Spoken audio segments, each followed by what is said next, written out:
Hi all, എല്ലാവർക്കും നമസ്കാരം. Welcome back to retro focus. ഇന്ന് കേട്ടൊരു വാർത്തയാണ് വിജെ മച്ചാൻ എന്ന് പറയുന്ന ഒരു യൂട്യൂബറെ പോക്സോ കേസിൽ പോലീസ് അറസ്റ്റ് ചെയ്തു എന്നുള്ളത്. വിജെ മച്ചാൻ എന്ന് പറയുന്ന യൂട്യൂബറെ കുറേ പേർക്കൊക്കെ അറിയായിരിക്കും എന്ന് പ്രതീക്ഷിക്കുന്നു.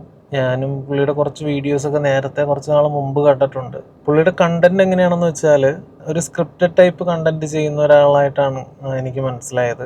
അതായത് ഈ പെൺകുട്ടികളെയൊക്കെ ചെന്നിട്ട് ക്യൂട്ടാണെന്ന് പറഞ്ഞിട്ട് പ്രപ്പോസ് ചെയ്യുന്നത് പോലത്തെ കണ്ടന്റുകളാണ് പുള്ളിയുടെ വീഡിയോസ്. ഹിന്ദിയിലൊക്കെ വേറെ കുറേ ടൈപ്പ് ഇതുപോലത്തെ വീഡിയോസൊക്കെ നേരത്തെ കണ്ടിട്ടുള്ള കാരണം എനിക്കതിനകത്ത് അത്ര വലിയ പുതുമയൊന്നും തോന്നിയില്ല. നമ്മുടെ ഇവിടെ ഇത് കാണിക്കുമ്പോൾ അത് യങ്സ്റ്റേഴ്സിനൊക്കെ ഒരുപാട് അത് ഇഷ്ടപ്പെടുമെന്ന് തോന്നുന്നു. യങ്സ്റ്റേഴ്സിനൊക്കെ അത് ഓക്കെയാണ്, കാരണം അവരൊക്കെ വീഡിയോ ചെയ്യാൻ വേണ്ടിയിട്ട് അല്ലെങ്കിൽ ഇതിനകത്ത് പാർട്ടിസിപ്പേറ്റ് ചെയ്യാൻ വേണ്ടിയിട്ടൊക്കെ സമ്മതിക്കുന്നുണ്ടല്ലോ. വളരെ ലൈറ്റായിട്ട് പറഞ്ഞു കഴിഞ്ഞാൽ പുള്ളിക്കാരൻ ചെയ്യുന്നത് പഞ്ചാര അടിക്കുന്ന ടൈപ്പ് ഒരു കണ്ടന്റാണ്. ഏതായാലും ഒരുപാട് ഫോളോവേഴ്സ് ഉണ്ട്, അപ്പോൾ അത് ഇഷ്ടപ്പെടുന്നവർ ഒരുപാട് ഉണ്ടെന്നാണല്ലോ എൻ്റെ അർത്ഥം. എത്ര ഫോളോവേഴ്സ് ഉണ്ടായാലും എങ്ങനെയാണെങ്കിലും നിലവിലിപ്പോൾ പുള്ളിക്കാരൻ പോക്സോ കേസിലാണ് അറസ്റ്റിലായിരിക്കുന്നത്. 16 വയസ്സുള്ളൊരു പെൺകുട്ടിയാണ് കംപ്ലൈൻറ്റ് കൊടുത്തിരിക്കുന്നത്. കൊച്ചി സ്വദേശിനിയാണെന്നും അതുപോലെ തന്നെ കളമശ്ശേരി പോലീസിനാണ് കംപ്ലൈൻറ്റ് കൊടുത്തതെന്നുമാണ് വാർത്തയിൽ നിന്ന് മനസ്സിലായത്. സോഷ്യൽ മീഡിയ ലൈഫിൽ നമ്മൾ ഫെയിമും മറ്റു കാര്യങ്ങളൊക്കെ ആയിട്ട് മുമ്പോട്ട് പോകുമ്പോഴും ഇതുപോലുള്ളൊരു കാര്യത്തിലേക്കൊക്കെ വരുമ്പോൾ വളരെയധികം സൂക്ഷിക്കേണ്ടിയിരുന്നു. ഈ വിജെ മച്ചാൻ എന്ന് പറയുന്ന വ്യക്തി, അയാളുടെ പേര് ഗോവിന്ദ് വിജയ് എന്നാണ്.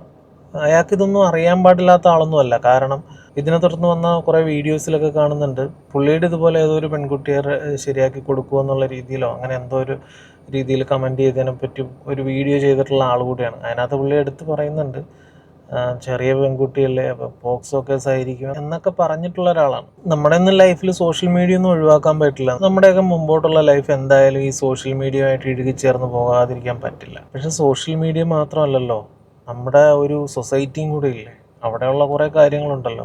ഇതൊന്നും നമുക്ക് മാറ്റി നിർത്താൻ പറ്റില്ല. നമ്മൾ സ്ത്രീകളെയും കുട്ടികളെയൊക്കെ ഏത് രീതിയിൽ കാണണം, നമ്മുടെ നിയമം എന്താണ്, അതുപോലത്തെ കുറേ കാര്യങ്ങളില്ലേ, അതിലൂടെയല്ലേ നമ്മൾ പോണത്. അപ്പോൾ അതിൻ്റെ ഇടയിൽ നമ്മൾ എത്ര ഫെയിമിലേക്ക് എത്തിയാലും നമ്മുടെ ബേസിക് കുറേ കാര്യങ്ങളൊന്നും വിട്ടുപോകാൻ പാടില്ല. പുള്ളി ചെയ്യുന്ന ഏത് തരം കണ്ടന്റ് ആണെന്ന് പറഞ്ഞല്ലോ, അതുപോലത്തെ ഒരു കണ്ടന്റ് ചെയ്യുന്ന വ്യക്തിയിൽ നിന്ന് സമൂഹ നന്മയ്ക്ക് വേണ്ടിയിട്ടുള്ളൊരു പരിപാടിയോ സാധനങ്ങളോ ഒന്നും ഉള്ള ഒരു കണ്ടന്റൊന്നും നമ്മൾ പ്രതീക്ഷിക്കുന്നില്ല.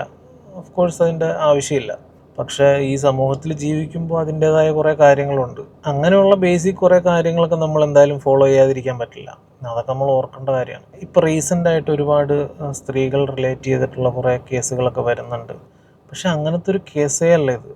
അതിലും വളരെ സീരിയസ് ആയിട്ടുള്ളൊരു കേസാണിത്. എന്തായാലും ഈ കേസ് ആ ഒരു രീതിയിൽ തന്നെ ആയിരിക്കും മുമ്പോട്ട് പോവുള്ളൂ. പിന്നെ ഒരു കാര്യം അറിഞ്ഞത്, സഞ്ജു ടെക്കി നേരത്തെ ഇയാളെ പറ്റി ഒരു വീഡിയോയിൽ പറഞ്ഞിട്ടുണ്ട്.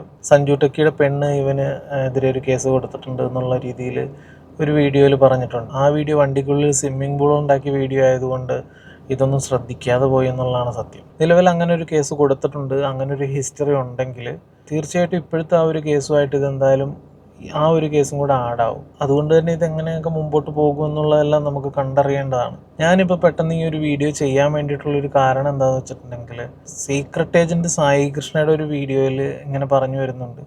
അദ്ദേഹത്തിൻ്റെ വീഡിയോ കുറച്ചങ്ങ് കണ്ട് വന്നപ്പോൾ എനിക്ക് മനസ്സിലായത്, ഒരു 8ാമത്തെ മിനിറ്റോ അങ്ങനെയൊക്കെ ആയിക്കഴിഞ്ഞപ്പോഴത്തേക്ക് പുള്ളി അപ്പുറത്തും ഇപ്പുറത്തും നിന്നുള്ള രീതിയിലാണ് പറയുന്നത്. എനിക്ക് അങ്ങനെയാണ് ഫീൽ ചെയ്തത്.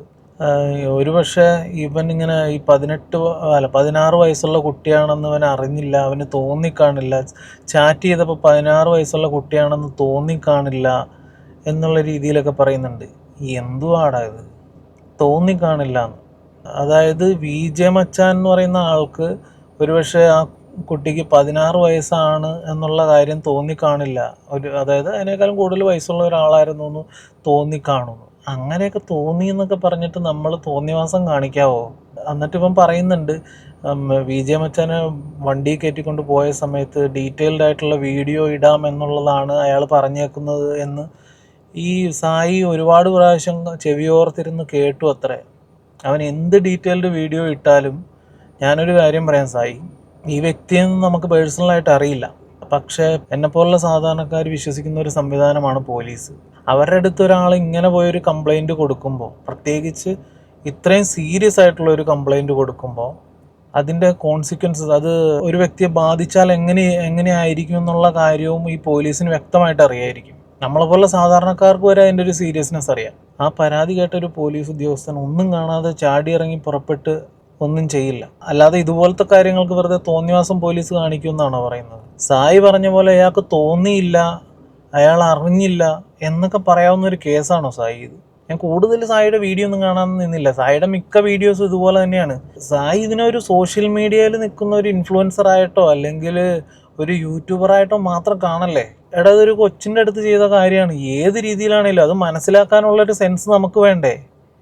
നമ്മുടെ അടുത്ത് അങ്ങനെ ആരെങ്കിലും പല രീതിയിലും സംസാരിക്കാൻ ഇഷ്ടത്തോടെ സംസാരിക്കാൻ വന്നു കഴിഞ്ഞിട്ടുണ്ടെങ്കിൽ, അതേപോലത്തെ രീതിയിൽ അപ്രോച്ച് ചെയ്തിട്ടുണ്ടെങ്കിൽ, നമ്മൾ ഈ പോക്സോ ലെവലിലേക്ക് വരാവുന്ന പരിപാടിയിലേക്ക് പോകേണ്ട കാര്യമുണ്ടോ? ഒരു വ്യക്തിയുടെ ബേസിക് നേച്ചർ ആയിരിക്കും അത്. അയാൾക്ക് ആരുടെ അടുത്ത് റിലേഷൻഷിപ്പ് വേണം വേണ്ടാന്നൊന്നും പറയാൻ നമ്മൾ ആളല്ല. പക്ഷെ ഇതങ്ങനത്തെ ഒരു കേസേ അല്ല. സായിയപ്പം അതുകൊണ്ട് തോന്നി, അറിയാതെ പറ്റിപ്പോയി എന്നുള്ള സാധനമൊക്കെ ആ ഒരു ഏരിയയിൽ പറഞ്ഞു വെച്ചത് വളരെ മോശമായി പോയി എന്ന് മാത്രമേ എനിക്ക് പറയാനുള്ളൂ. അത് കേട്ടപ്പോൾ ഭയങ്കര ബുദ്ധിമുട്ട് തോന്നി. സായി, എടാ കൊച്ചിൻ്റെ കാര്യമാണ് അത് നിനക്ക് മനസ്സിലാവാത്തതുകൊണ്ടായിരിക്കും. എടാ കൊച്ചിൻ്റെ കാര്യമാണ്, നിനക്കത് ചിന്തിക്കാൻ പറ്റുമെന്ന് എനിക്കറിയില്ല. ചെറിയ പിള്ളേരുടെ കാര്യമാണത്. എടാ, പിള്ളേർക്ക് അറിവില്ലാതെ അവരിങ്ങോട്ട് വന്നാൽ പോലും നമ്മളത് നോക്കണ്ടേ? കൊച്ചു പിള്ളേരുടെ കാര്യമല്ലേ? പിള്ളേർക്ക് അറിവില്ലാതെ അങ്ങനെ ഓരോ രീതിയിൽ നമ്മുടെ അടുത്തേക്ക് വരുവാന്ന് പറഞ്ഞിട്ട് നമ്മളതുപോലെ കാണിക്കാൻ നിൽക്കാവോ? പിള്ളേരുടെ കാര്യമല്ലേ? നിനക്കത് മനസ്സിലാക്കാൻ പറ്റാഞ്ഞിട്ടായിരിക്കും സായി. അല്ല, ഇനിയിപ്പോൾ അതിൻ്റെ സത്യാവസ്ഥ പുറത്ത് കൊണ്ടുവരുന്നൊരു വീഡിയോ ആയിട്ട് അവൻ വരാനിരിക്കുവാണോ? ഈ 16 വയസ്സുള്ള പിള്ളേരുടെ അടുത്ത് എന്ത് സത്യാവസ്ഥ നോക്കാനാണ്? ഈ വീഡിയോ വന്നതിൻ്റെ കൂട്ടത്തിലൊക്കെ കണ്ടൊരു സാധനമാണ്, അവൻ പണ്ട് എന്തോ ബ്രേക്കപ്പായി, പിന്നീട് ഇവന് എല്ലാവരുടെയും മുമ്പിലൊന്ന്, അതായത് ഇവന് വളരണം എന്ന് തോന്നി, അങ്ങനെ സക്സസ് ആവാൻ വേണ്ടിയിട്ട് ഇവൻ ചെയ്തു, അങ്ങനെ ഒരു കണ്ടന്റ് എടുത്ത് ചെയ്തു വന്നു, സക്സസ് ആയി എന്നൊക്കെയാണ് പറയണത്. അവൻ ഇനി ഇതിനെപ്പറ്റി ന്യായീകരിച്ചുകൊണ്ട് എന്തെങ്കിലും വീഡിയോ ഒക്കെ ആയിട്ട് വന്നിട്ട് അതിനെപ്പറ്റി സംസാരിക്കാൻ വേണ്ടി ഇരിക്കുവാണോ? വേറൊരു കാര്യം കൂടെ പറയും, ഇവന് ഈ രീതിയിലുള്ളൊരു കണ്ടന്റ് മേക്ക് ചെയ്യുന്ന ആളായതുകൊണ്ട് തന്നെ അവൻ്റെ ചാറ്റിലേക്കും അല്ലെങ്കിൽ ആ ഹിസ്റ്ററികളൊക്കെ എടുത്ത് നോക്കിക്കഴിഞ്ഞിട്ടുണ്ടെങ്കിൽ ഇവന് മിക്കവാറും ഇതുപോലത്തെ പരിപാടികൾ തന്നെ ആയിരിക്കും ഏറ്റവും കൂടുതൽ ഉണ്ടാവുക. അത് പ്രീ പ്ലാൻ ചെയ്യാൻ വേണ്ടിയിട്ടാണേലും അല്ലാത്ത രീതിയിലാണെങ്കിലും. സായി ആ വീഡിയോയുടെ ഒരു പോർഷനിലെങ്കിലും, ബാക്കി ചിലപ്പോൾ മറ്റേ പാടൊക്കെ പറഞ്ഞിട്ടുണ്ടാവും, പക്ഷെ ആ ഒരു പോർഷനിലെങ്കിലും ഇതുപോലെ അപ്പുറത്തും ഇപ്പുറത്ത് നിന്ന് പറഞ്ഞ പോലെ തോന്നിയത് കൊണ്ടാണ് പെട്ടെന്ന് ഈ ഒരു വീഡിയോ ചെയ്യാൻ തോന്നിയത്. ഈ ടോപ്പിക്കിനെ പറ്റി ഇത്രയൊക്കെ പറയാനുള്ളൂ. മറ്റൊരു വീഡിയോ പിന്നീട് കാണാം. Thank you.